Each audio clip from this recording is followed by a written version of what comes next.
Marie se réveilla en sursaut, le cœur battant, alors que les sirènes hurlaient dans la rue en contrebas de son appartement parisien. Elle avait rêvé de ce baiser volé.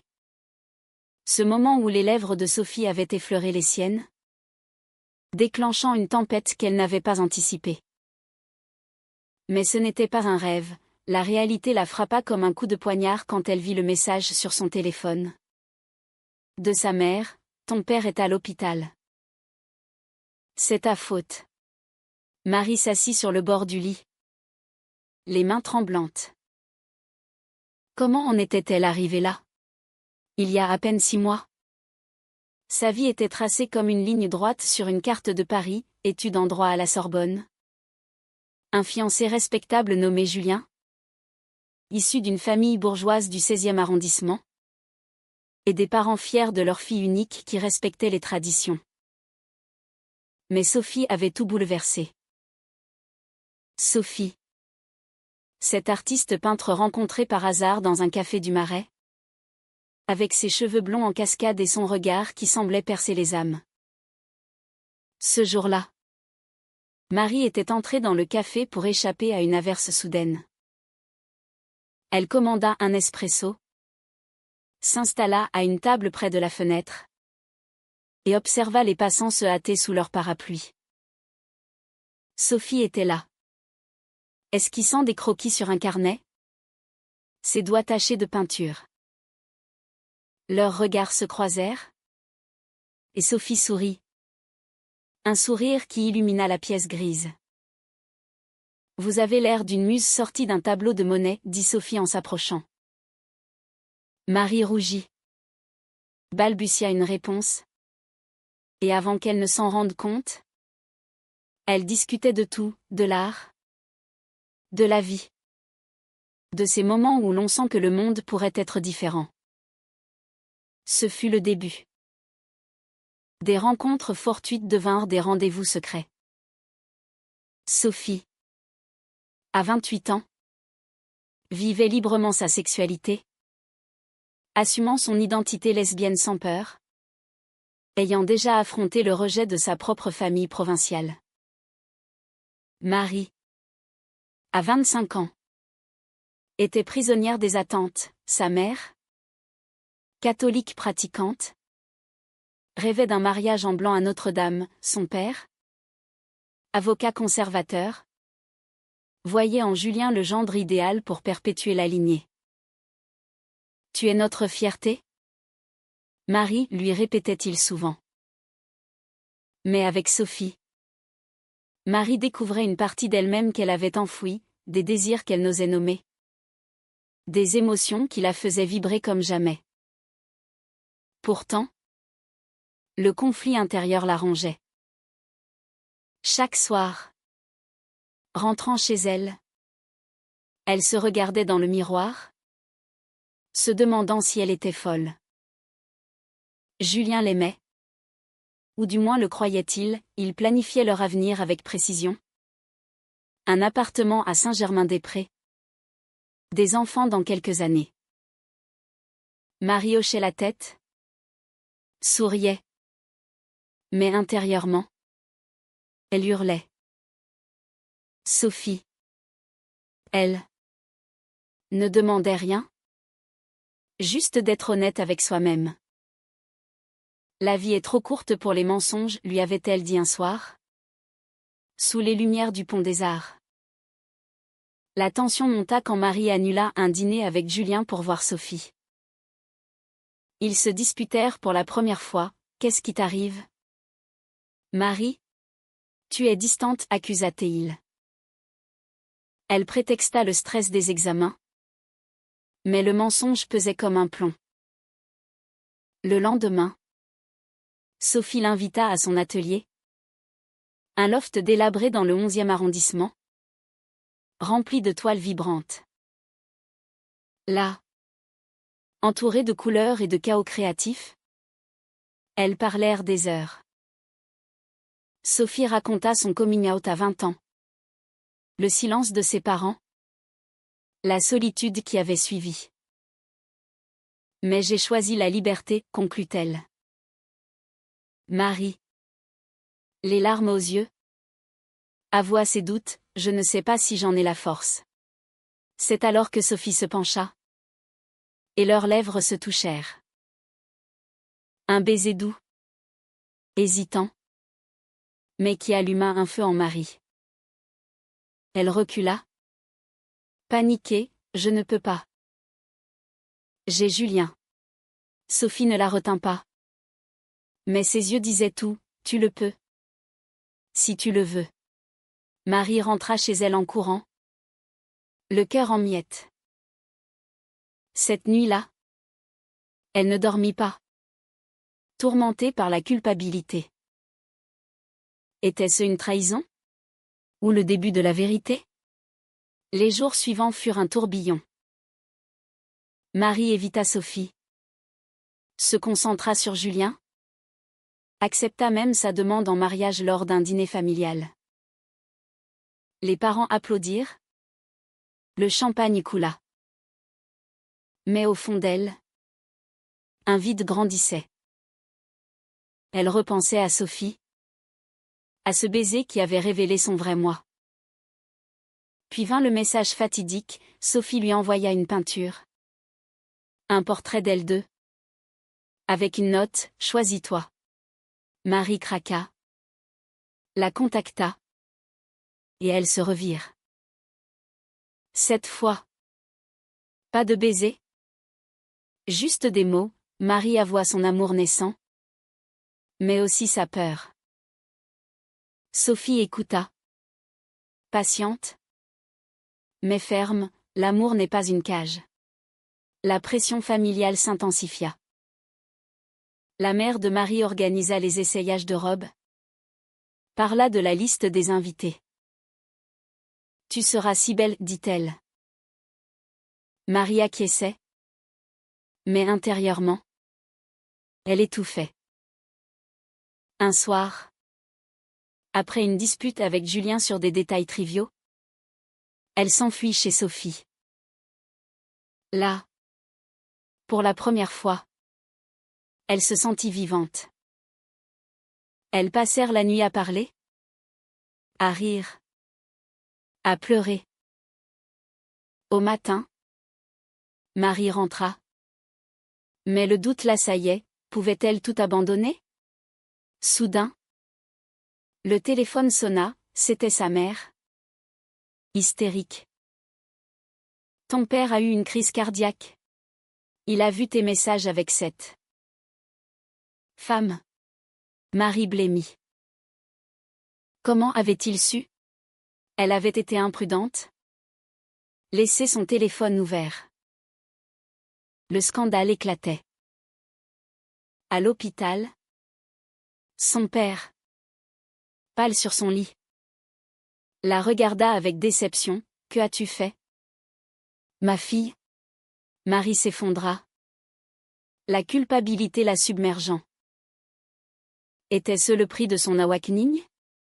Marie passa la nuit à l'hôpital, veillant sur son père dont le cœur fragile avait cédé sous le choc. Les médecins parlaient de stress accumulé. Mais elle savait la vérité, c'était elle. Sa révélation inattendue, qui avait déclenché cela. Sa mère, les yeux rougis, ne lui adressait pas la parole, murmurant des prières à voix basse. Julien arriva. L'air inquiet. Mais Marie ne pouvait le regarder en face. Qu'est-ce qui se passe vraiment? Demanda-t-il. Elle balbutia une excuse. Mais le mensonge s'effritait. De retour chez elle, Marie s'enferma. Relisant les messages de Sophie, je suis là si tu as besoin. Mais elle n'osait pas répondre. Le poids des attentes familiales l'écrasait. Son père, issu d'une lignée conservatrice de la bourgeoisie normande, avait toujours prôné les valeurs traditionnelles, mariage, famille, respectabilité. Les déviances ne mènent qu'au malheur, disait-il souvent, citant l'Église. Marie avait grandi dans cette ombre. étouffant ses questions. À l'adolescence, elle avait ressenti des attirances pour des amis, mais les avait refoulés, se convainquant que c'était une phase. Julien, avec son charme conventionnel, avait semblé la solution parfaite. Pourtant, Sophie avait rouvert la plaie. Marie décida de la confronter. Elles se retrouvèrent dans un parc du Luxembourg, sous un ciel gris parisien. Sophie, emmitouflée dans un manteau rouge, l'attendit avec un café chaud. « Ton père va mieux ?» demanda-t-elle doucement. Marie hocha la tête, puis explosa. « C'est à cause de toi. De nous. Ma famille s'effondre. » Sophie pâlit, mais répondit calmement, « Non. C'est à cause des secrets. Tu vis une double vie. » Elles marchèrent en silence, les feuilles mortes craquant sous leurs pas. Sophie raconta son propre passé, rejetée par ses parents à Lyon. Elle avait fui à Paris, reconstruit sa vie comme artiste indépendante. La douleur passe, mais la liberté reste, dit-elle. Marie écouta, partagée entre admiration et terreur. À la maison, l'atmosphère était glaciale. Sa mère l'interrogea, « Qui est cette Sophie? Une amie? Ou plus ?» Marie nia. Mais le doute s'installa. Julien, sentant le vent tourner, insista pour avancer le mariage, « Ça nous unira plus fort. » Marie accepta, par faiblesse. Mais intérieurement, elle bouillonnait. Elle recommença à voir Sophie en secret. Des rencontres volées dans des cafés discrets ou des galeries d'art. Chaque fois, l'attraction grandissait, mais aussi la culpabilité. Sophie pressait, « Dis-leur la vérité. » Marie hésitait, « Je perdrai tout. » Un soir, lors d'un dîner familial, la tension explosa. Son père, remis mais affaibli, aborda le sujet, « J'ai vu tes messages. C'est une phase, n'est-ce pas? Julien est un bon parti. » Marie, les larmes aux yeux, murmura, « Papa. Je ne sais pas. » Sa mère intervint, « Pense à nous. À la société. Que diront les gens? » Marie quitta la table, courant dans les rues de Paris. Elle appela Sophie, qui la rejoignit sur les quais de Seine. Là, sous les lumières des bateaux-mouches, elles s'embrassèrent à nouveau. Un baiser passionné mais désespéré. « Je t'aime » avoua Marie. Sophie répondit, « Moi aussi. » Mais pas dans l'ombre. Le lendemain, Julien découvrit tout.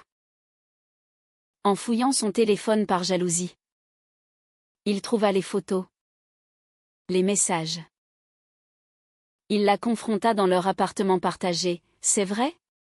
Tu préfères une femme? » Marie, en pleurs, hocha la tête. Julien, blessé, claqua la porte, « C'est fini. » Marie s'effondra, seule avec ses choix. Elle appela ses parents. Avoua enfin, « Je suis amoureuse de Sophie. » Le silence au bout du fil fut assourdissant. Sa mère raccrocha. Son père murmura, « Tu nous tues. » Marie se réfugia chez Sophie, qui l'accueillit les bras ouverts. Pour la première fois, elle se sentit en paix. Mais le prix était élevé, famille brisée, fiancé perdu, amis qui s'éloignaient. Sophie la consolait, « C'est le début. Pas la fin. » Mais Marie doutait, avait-elle fait le bon choix? Les nuits étaient hantées par des cauchemars de rejet. Elle chercha du soutien en ligne, lisant des témoignages de lesbiennes françaises affrontant les mêmes batailles. Cela l'aida. Mais la réalité était cruelle. Puis vint la trahison inattendue. Sophie. Sous la pression. Avoua avoir parlé à une amie commune, qui l'avait répété. Je voulais t'aider, expliqua-t-elle. Marie se sentit trahie, tu as forcé ma main. Elles se disputèrent violemment. Des mots durs fusèrent. Sophie partit en claquant la porte, laissant Marie seule. Était-ce la fin? Marie erra dans Paris, réfléchissant à ses erreurs. Elle appela Julien pour s'excuser, mais il refusa. Ses parents l'ignoraient. Isolée, elle toucha le fond. Pourtant, un appel changea tout. Son père, d'une voix faible, viens à la maison. Parlons. Marie y alla, le cœur serré. Là, dans le salon familial, ils discutèrent des heures. Son père admit ses peurs, j'ai grandi dans un monde différent. Sa mère pleura, je t'aime. Mais c'est dur. Ce fut un premier pas vers la réconciliation.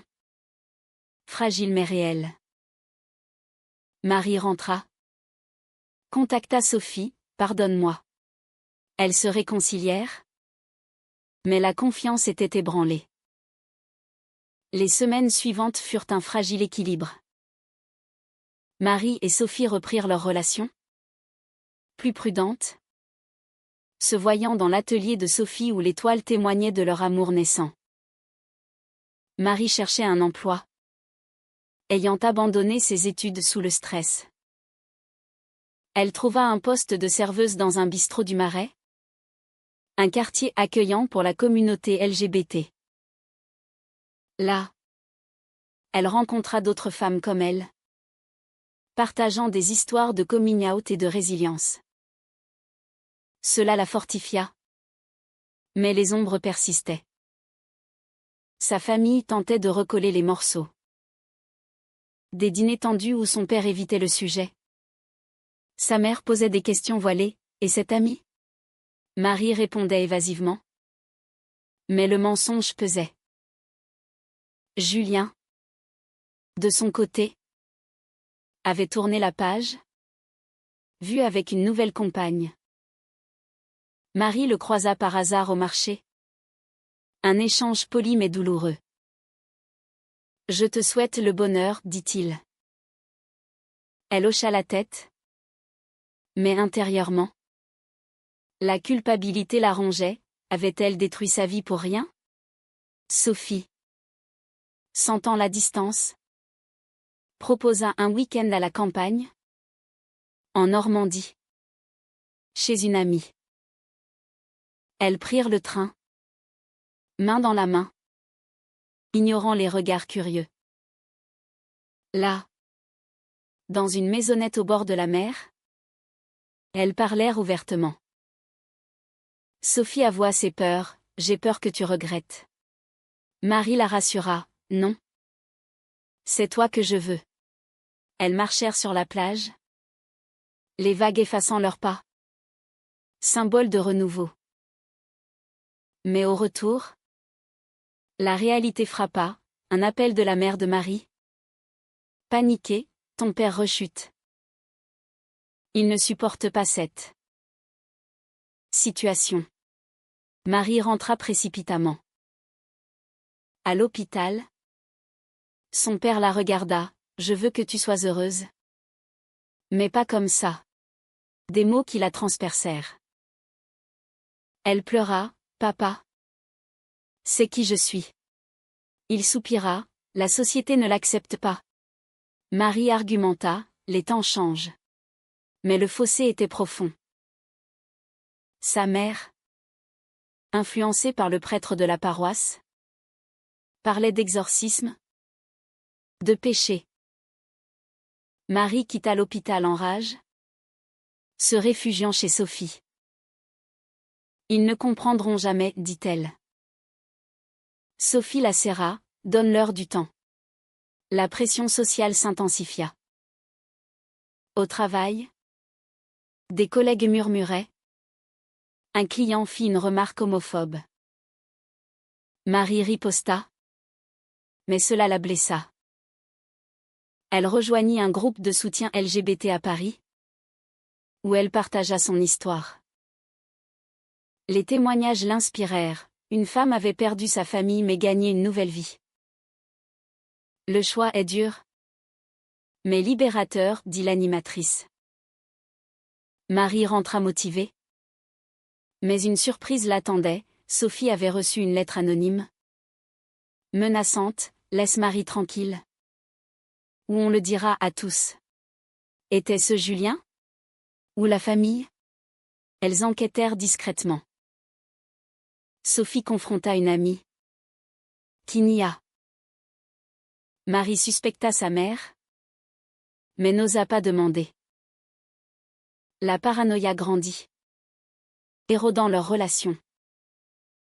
Une nuit, après une dispute sur la confiance, Sophie sortit, j'ai besoin d'air. Marie, seule, appela son père, pourquoi me faire ça? Il nia. Mais le doute persista. Le lendemain, Sophie revint avec des fleurs, pardonnons-nous. Elles se réconcilièrent. Mais la faille était là. Puis vint le climax familial, un repas de Noël tendu. Marie invita Sophie. Mais ses parents refusèrent, pas elle. Marie insista, alors sans moi. Elle passa les fêtes avec Sophie. Chez des amis queer. Une soirée joyeuse mais teintée de tristesse. Au Nouvel An, elle reçut un message de sa mère, reviens? Sans condition. Marie hésita. Mais choisit Sophie. Cela marqua une rupture, ses parents coupèrent les ponts. Marie pleura des jours, questionnant son choix. Ai-je tout sacrifié pour l'amour, se demanda-t-elle. Sophie la soutint. Mais elle-même luttait avec ses démons passés. Un jour, Sophie reçut une offre d'exposition à Berlin. C'est une chance, dit-elle. Marie paniqua, et nous? Sophie rassura, viens avec moi. Mais Marie, attachée à Paris, refusa. Une dispute éclata, tu me demandes de tout quitter? Comme moi, accusa Marie. Sophie répliqua, c'est pour nous. Elles se séparèrent en colère. Sophie partant seule. Marie, dévastée, erra dans la ville, repensant à tout. Était-ce la fin de leur histoire? Seule dans son petit appartement du Marais, Marie affronta la solitude. Sans Sophie, sans famille, elle se sentait perdue. Elle reprit ses études en droit, se concentrant sur les droits LGBT, motivée par son vécu. À la fac, elle rencontra des alliés, organisa des débats sur les discriminations. Cela lui donna un but. Mais le vide émotionnel persistait. Des lettres à ses parents restaient sans réponse. Julien, croisé à une manifestation, lui parla, tu as été courageuse. Cela la toucha, mais ne combla pas le manque. Sophie appela de Berlin, tu me manques. Elles parlèrent des heures, ravivant la flamme. Sophie rentra pour une visite, et elles se retrouvèrent passionnément. Ne partons plus, dit Marie. Sophie accepta, annulant d'autres plans. Mais la société frappa à nouveau, une pétition homophobe dans le quartier. Des graffitis sur l'atelier de Sophie. Elles signalèrent. Mais la peur s'installa. Paris n'est pas si tolérant, murmura Sophie. La mère de Marie brisa le silence, un appel larmoyant, ton père est malade. Viens seul. Marie y alla, trouvant son père amaigri. Je t'aime. Mais je ne comprends pas, dit-il. Marie expliqua, c'est de l'amour. Pas un choix. Des larmes coulèrent. Un début de dialogue. Sa mère écouta. Pour la première fois. Peut-être qu'on peut essayer, concéda-t-elle. Marie rentra pleine d'espoir, racontant à Sophie. Elles célébrèrent. Mais prudemment. Pourtant, une trahison surgit, une amie de Sophie, jalouse, révéla leur relation à la presse locale, via un blog. Un article titra « La fille d'un avocat conservateur dans une romance lesbienne ». Le scandale explosa. Les parents de Marie furent harcelés. Son père hospitalisé à nouveau. Marie confronta Sophie, ton amie. Sophie, choquée, rompit avec elle. Mais Marie se sentit responsable, c'est mon passé qui nous hante. Elles se disputèrent. Sophie accusant, tu n'assumes pas pleinement. Marie partit en larmes. Isolée, Marie chercha refuge dans le militantisme. Elle organisa une marche pour les droits LGBT, parlant publiquement de son histoire. La foule applaudit. Mais intérieurement, elle doutait. Sophie la vit à la télé. Touchée. Elle revint, je suis fière de toi. Elles se réconcilièrent. Plus forte. Mais le prix, la famille de Marie se distancia définitivement. Son père envoya une lettre, adieu. Marie pleura. Mais choisit d'avancer. Avec Sophie. Elles emménagèrent ensemble. Construisant une vie. Des amis devinrent famille choisie. Marie finit ses études. Devint avocate pour les causes queer. Sophie exposa des toiles inspirées de leur histoire. Mais les cicatrices restaient, nuits d'insomnie. Doutes récurrents. Un jour, Marie reçut un appel anonyme, revient à la normale. Était-ce Julien? Ou un parent? La paranoïa revint. Elles affrontèrent ensemble, thérapie de couple. Où elles explorèrent les traumas.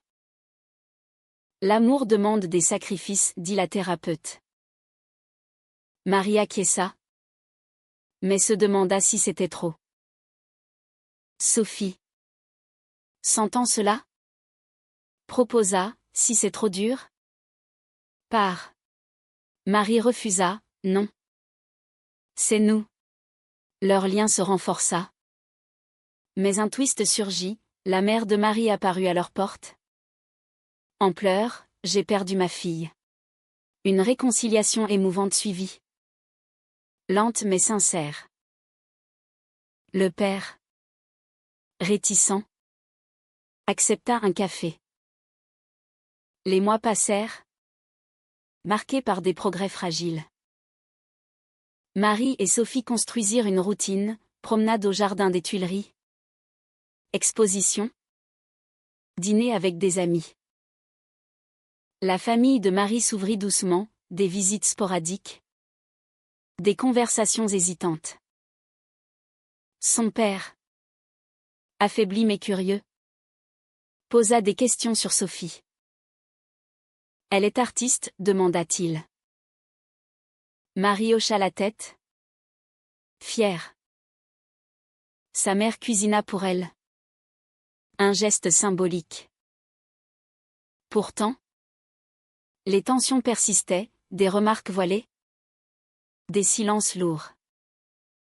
Au travail, Marie défendit une affaire de discrimination lesbienne, gagnant le respect. Cela la valida, mais raviva des souvenirs douloureux. Sophie, De son côté, peignit une série sur l'identité, exposée à Beaubourg. Le vernissage fut un succès, avec Marie à ses côtés. Mais un invité, un ancien ami de la famille, murmura, « Ton père serait déçu. » Marie ignora. Mais cela la blessa. Un soir, Sophie avoua un secret, avant Marie. Elle avait eu une relation toxique, marquée par la trahison. « J'ai peur de recommencer, dit-elle. Marie la rassura, « Nous sommes différentes. » Elles grandirent ensemble, affrontant les défis. Mais la société rappelait ses limites, un refus de location pour couple non traditionnel, des regards hostiles dans la rue. Elles militèrent plus fort, rejoignant des associations. Le point culminant vint lors d'un anniversaire familial. Marie invita Sophie. Tension palpable. Mais son père leva un verre, à la santé. Un moment de grâce. Pourtant, plus tard, il confia, « C'est dur pour moi. » Marie comprit, le changement prenait du temps. Elle et Sophie rentrèrent, plus unies. Mais un dilemme éthique surgit, Sophie reçut une offre à New York. « C'est mon rêve, dit-elle. » Marie, ancrée à Paris pour sa famille naissante, hésita. « Et nous, demanda-t-elle. Sophie répondit, « Viens. » Marie réfléchit, sacrifier la réconciliation familiale? Ou perdre Sophie? Elle choisit un compromis, des allers-retours. Mais Sophie insista, tout ou rien. Une dispute éclata. Des mots durs, tu priorises ta famille homophobe, accusa Sophie. Marie répliqua, c'est ma famille. Sophie partit. Bagage fait. Marie, dévastée, appela ses parents, j'ai tout perdu. Ils vinrent, la soutenant pour la première fois. L'amour vrai revient, dit sa mère. Marie douta. Des semaines passèrent. Sophie envoya des messages, pardonne-moi. Elles se revirent à l'aéroport, s'embrassant. Restons à Paris, concéda Sophie. Elles reconstruisirent, plus sages. La vie continua, avec des hauts et des bas. Marie réalisa que l'amour exigeait des choix constants, des sacrifices. Elle écrivit un journal, réfléchissant aux dommages collatéraux, famille blessée, amitié perdue, mais aussi liberté gagnée. Sophie et elle adoptèrent un chat, symbole de stabilité. À la fin, Marie se posa devant la scène, pensant à tout. Avait-elle fait le bon choix? L'amour valait-il la douleur? Est-il juste de prioriser son identité personnelle au détriment des liens familiaux traditionnels?